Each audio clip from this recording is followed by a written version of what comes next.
Well, friends, it's time again. I am the 7th level, and it's time for another digital dump. Today, we're taking a look at Fallen Legion, Flames of Rebellion. Rebellion. I can't say that word without thinking of your pitiful rebellion. But anyway, this is supposed to be a RPG, a turn-based RPG. But there's a lot of things from it that are missing from what you would expect from an RPG experience. There's no exploration. There's no going to towns and buying equipment and talking to people and picking up side quests from talking to the right people at the right time and all the kind of things from a RPG that you would expect to find. This is very stripped down. It's almost if you were to take a game like Guardian Heroes on the Saturn, and instead of it being a side-scrolling beat-em-up with RPG elements, they make all the combat turn-based. That's basically what this is. And that's not to say that it's a bad game.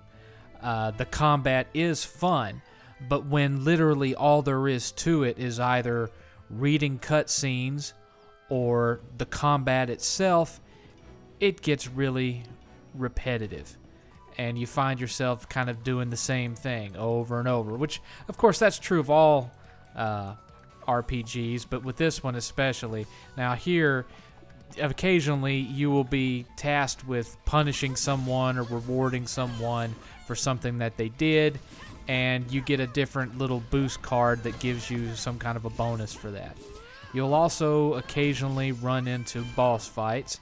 An RPG, you're going to have boss fights, but they're not really the most challenging encounters you're going to run into.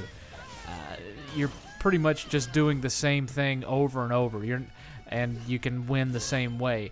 There's not going to be, at least in my experience, any bosses you'll run into that have their one-shot, one-hit kills that can surprise you that you have to prepare for. And, I mean, you could go back through repeated levels to grind and try to level your characters up. You've got 3 characters that you can choose from to level up and help them be more powerful. And then your main character is the one that stands in the background.